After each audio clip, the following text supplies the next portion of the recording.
आज सबसे बड़ी खबर बीएसपी सुप्रीमो मायावती जी ने जारी किया है, उस पर बातचीत करेंगे। और सबसे बड़ी खबर एक और है, बहन जी का जब डिम्पल यादव और अखिलेश यादव जी आशीर्वाद ले रहे थे, तब उनके समर्थकों ने आज क्या कहा है। कुछ लोगों ने तस्वीर शेयर की कि बड़े बड़े होते हैं और बच्चे बच्चे होते हैं, यानी कि बिना बड़ों के आशीर्वाद के बच्चे आगे नहीं बढ़ सकते। कुछ लोगों ने लिखा, तब उन तमाम समाजवादी समर्थकों ने क्या लिखा है।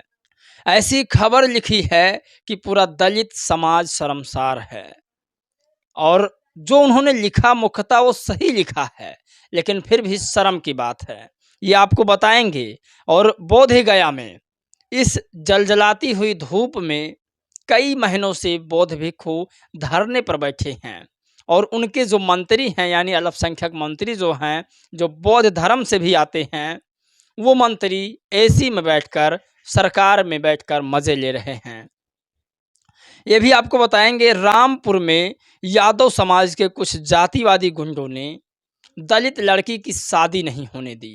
फिर एक बार यह मामला सुर्खियों में आया है। आपको बता दें कि दलित समाज को जाति पूछकर मारा जा रहा है, बाबा साहेब के गाने बजाने पर मारा जा रहा है, बाराती वापस लौट रहे हैं, दलितों को घोड़ी पर नहीं चढ़ने दिया जा रहा है, और लोग ये कहते हैं कि धर्म पूछकर मारने वाले आतंकवादी हैं। जनाब, जाति पूछकर मारा जा रहा है, वो आतंकवादी नहीं हैं। दलित बहन बेटियों की शादी नहीं हो रही है और शादी नहीं करने दे रहे हैं, क्या वो लोग आतंकवादी नहीं हैं? तो इन्हीं तमाम मुद्दों पर बातचीत करेंगे, और कुछ ज़रूरी पॉइंट्स हैं जिस पर बातचीत करेंगे। बहन जी ने आज 4 खबर लिखा है, उस पर बातचीत करेंगे। चलिए वीडियो शुरू करते हैं। दोस्तों नमस्कार, मेरा नाम पराग है और आप सभी का मैं बहुत बहुत स्वागत करता हूँ। आज सबसे बड़ी खबर जिस पर बातचीत करना बहुत ज़रूरी है, क्या दलित समाज की जाति पूछकर मारना आतंकवाद से कम है? क्या दलितों की शादी में घोड़ी पर चढ़ना दलितों के लिए गुनाह है? और क्या सभी जातियों की तरह दलित समाज अगर अच्छे कपड़े पहनकर गाना वाना बजा करके बारात को निकाले तो क्या वो गैर कानूनी है? सरकार कानून क्यों नहीं पूरा सहयोग दे रही है? ऐसा समय आ गया है, दलित इतना डरा हुआ है कि अपने शादियों में पुलिस प्रोटेक्शन ले रहा है। आप कल्पना नहीं कर सकते। और लोग धर्म पोछकर मारने वाले को आतंकी कहते हैं। मैं सरकार से कहूँगा और अपने तमाम चाहने वाले दर्शकों से कहूँगा, देखने वाले भाइयों से कहूँगा कि धर्म पूछकर मारने वाले आतंकवादी तो है ही हैं, जाति पूछकर मारने वाले आतंकवादियों के खिलाफ आवाज़ उठाएं। और कमेंट बॉक्स में इस तरह के व्यक्तियों के खिलाफ ज़रूर लिखें। जितना आप चाहें उतना लिखें, कमेंट बॉक्स आपका है। आप चाहें तो पूरा पेज भर सकते हैं और आप अपने मन की जिज्ञासा यहाँ पर निकाल सकते हैं। आपके समुदाय के लोग आपके समुदाय के लोगों को मार रहे हैं, ये भी आपको लिखना होगा। अब चुप रहने का समय नहीं है। और ये कमेंट आप पढ़िए कि इस तरह के बेहुदा कमेंट तो मैं पढ़ नहीं सकता, स्क्रीन पर शो हो रहा है, आप पढ़ लीजिएगा। इस पर लॉयर कल्पना ने क्या लिखा है वो भी आपको बताएंगे। और ये कमेंट जो है वो बहुत ही निंदनीय है, आप लोग देखिए, अशोभनीय कमेंट है। और 4 बार की मुख्यमंत्री के ऊपर ये कमेंट किया गया है, दलित समाज, पिछड़े समाज, बहुजन समाज के नेतृत्व करने वाली नेता पर किया गया है। क्या इस तरह के कमेंट शोभा देते हैं? मैं फिर बात करूंगा और कहूंगा आपसे कि ऐसे व्यक्तियों के खिलाफ आप लोग आवाज़ उठाइए। जब तक ये व्यक्ति जेल में नहीं जाएगा तब तक आत्मा को शांति नहीं मिलती है।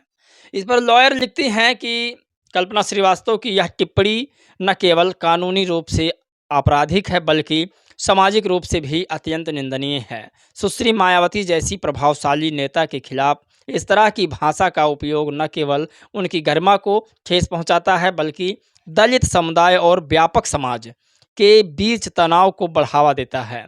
कानून के तहत सख्त कार्रवाई की जानी चाहिए और ताकि भविष्य में ऐसी घटनाओं को रोका जा सके। यूपी पुलिस और अन्य प्राधिकरणों को इस मामले में त्वरित और प्रभावी कार्रवाई करनी चाहिए। तो ये सबसे बड़ी खबर है और वाकई में ऐसे गुनहगारों को, ऐसे मुजरमों को जेल में रहना ही ज़्यादा उनके लिए उचित है, क्योंकि इनके आंखों पर दूसरा पट्टी चढ़ा होता है। पहली बात तो महिला, उसके बाद इस उत्तर प्रदेश विशाल राज्य की 4 बार की मुख्यमंत्री और इतना संघर्षी नेता के ऊपर अमर्यादित टिप्पणी करना। मुझे तो लगता है कम से कम 5 साल की सज़ा हो और इनकी औकात सामने आ जाए।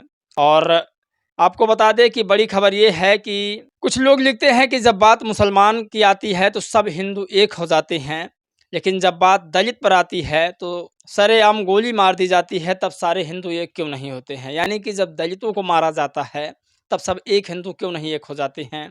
और जब बात मुसलमानों और हिंदुओं की आती है, तब सारे हिंदू एक हो जाते हैं। बहन जी ने क्या लिखा है उस पर बातचीत करेंगे, लेकिन उससे पहले आपको बता दें कि रामपुर की घटना क्या है, उसे हमें समझना होगा। दरअसल इसे पवन ने लिखा कि रामपुर में यादव समाज के कुछ जातिवादी और सामंतवादी गुंडों ने दलित लड़की की बारात चढ़ने नहीं दिया। जय भीम के गाने बजने पर धारदार हथियारों से हमला किया और लड़के पक्ष के लोगों के साथ मारपीट की। इस घटना पर रामजी लाल सुमन चुप क्यों हैं?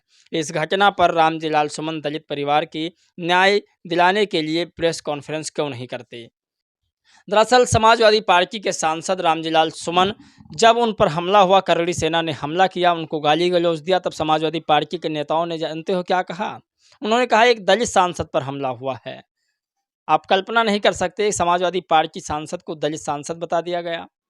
और दलित सांसद रामजीलाल सुमन, ये जब दलितों के ऊपर यादवों ने या मुसलमानों ने हमला किया तब ये नहीं बोलते हैं।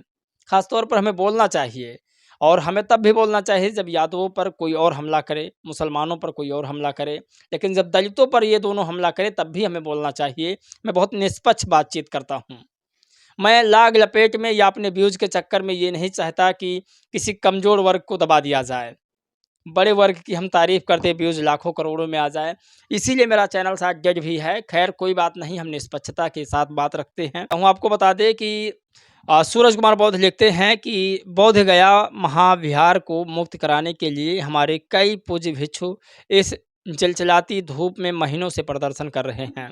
आपने इस पर एक शब्द नहीं बोला। किस बात के लिए अल्पसंख्यक मंत्री आप हैं? दिखावा बंद करिए। इस पवित्र स्थल पर हिंदुओं का कब्जा है। कब्जा क्यों है? जवाब दीजिए। दरअसल इन्होंने लिखा, मैं बुद्ध की शरण में जाता हूँ। ये किरण रिजिजू ने कहा है, तो इस पर तमाम जो है लोगों ने ऑब्जेक्शन लगाया है। मायावती जी ने क्या लिखा है उस पर बातचीत करते हैं। बहन जी लिखती हैं, सन 1931 व आज़ादी के बाद पहली बार देश में जातीय जनगणना कराने के केंद्र के निर्णय का श्रेय लेने में कांग्रेस या भूल गई कि दलित व ओबीसी समाज के करोड़ों लोगों को आरक्षण सहित उनके संवैधानिक हक से वंचित रखने में उसका इतिहास काला अध्याय है व इस कारण उसे सत्ता भी गंवानी पड़ी है। तो ये बीएसपी सुप्रीमो मायावती जी ने लिखा, लेकिन इस पर भारत समाचार ने कुछ अलग ही अपने मन से मनगढ़ंत कहानी बनाकर लिखा है, वो आपको बताएंगे। लेकिन बहन जी का जो भी लिखा है उसे पूरा लेख तो आपको बता दें। किंतु सत्ता विहीन होने के बाद कांग्रेस नेतृत्व का खासकर दलित व ओबीसी समाज के प्रति न्याय उभरा, प्रेम विश्वास से परे इन वर्गों के वोटों के स्वार्थ की खातिर छलावा की अवसरवादी राजनीति वैसे भी आरक्षण को निष्क्रिय बनाकर अंततः इसको ख़त्म करने की इनकी नापाक मंशा को कौन भुला सकता है। दरअसल आरक्षण वर्गीकरण का जब मुद्दा बीजेपी ने उठाया तो सबसे पहले तेलंगाना में कांग्रेस पार्टी ने ही आरक्षण वर्गीकरण का समर्थन किया। यानी कि जो भी काम है बीजेपी अगर हाँ करती है तो कांग्रेस उसे पूरा कर देती है। और वैसे भी बीजेपी के रुके हुए कारवां को ही कांग्रेस पार्टी के रुके हुए कारवां को ही बीजेपी आगे बढ़ा रही है। वैसे आरक्षण व संविधान के जन कल्याणकारी उद्देश्य को फेल करने में भाजपा भी कांग्रेस से कम नहीं है, बल्कि दोनों एक ही थाली के चट्टे बट्टे हैं। किंतु अब वोटों के स्वार्थ व सत्ता के मोह के कारण भाजपा को भी जातीय जनगणना की जन आकांक्षा के आगे झुकना पड़ा, जिसका स्वागत है। अब आपको बता दें कि इस पर भारत समाचार ने कुछ अनाप शनाप लिख दिया है। पहले भारत समाचार के लेख आपको सुनाते हैं, उसके बाद बहन जी का आखिरी ट्वीट भी सुनाते हैं। आपको बता दें भारत समाचार इस पर लिखता है कि बीएसपी अध्यक्ष मायावती ने एक्स पर लिखा, जातीय जनगणना को लेकर बोली मायावती, केंद्र सरकार के निर्णय का श्रेय कांग्रेस ले रही है। आरक्षण को लेकर कांग्रेस का काला अध्याय, इसी कारण कांग्रेस को सत्ता गंवानी पड़ी। यानी कि इनका सीधा कहने का मतलब है, अगर इनके ट्वीट को कोई पढ़ेगा तो यही कहेगा कि बीजेपी का साथ और कांग्रेस का विरोध मायावती कर रही हैं। जबकि सच्चाई ये है कि बहन जी ने कहा बीजेपी और कांग्रेस एक ही थाली के दोनों चट्टे-बट्टे हैं। दलित पिछड़ा का वोट लेने के लिए तरह-तरह का षड्यंत्र रचा करते हैं। जब आरक्षणों की बात आती है तब ये प्राइवेट सेक्टर ले आते हैं ताकि यहाँ पर इन दोनों समाज का आरक्षण खत्म हो जाए। लेकिन जब झूठे आरक्षण देने की बात आती है तब ये लोग खुला ढिंढोरा पीटते हैं और इनकी वोट लेने की होड़ लगी है इन दोनों में। आप बताते हैं चौथा बहन जी ने क्या लिखा है। साथ ही संविधान निर्माता बाबा साहेब डॉक्टर भीमराव अंबेडकर को भारत रत्न से सम्मानित करने से लेकर धारा 340 के तहत ओबीसी को आरक्षण देने जैसे अनेकों मामले में कांग्रेस व भाजपा का रवैया जातिवादी व द्वेषपूर्ण रहा है, किंतु इनके वोट की राजनीति के खेल निराले हैं, लोग सावधान रहें। तो मायावती जी ने तमाम दलित पिछड़े आदिवासियों को सावधान रहने की बात कही है। साथ में उन्होंने कहा है कि बीजेपी कांग्रेस दोनों एक ही हैं, इनसे सावधान रहना होगा। मानवर साहब ने यही बात कहा था, सांप नाथ एंड नाकनाथ ये दोनों एक ही थाली के चट्टे बट्टे हैं। बाकी आप लोग भी अपनी राय प्रतिक्रिया जरूर दीजिएगा। ऐसे जहरीले लोगों के बारे में भी 2 शब्द लिखिएगा। जय भीम, नमो बुद्धाय।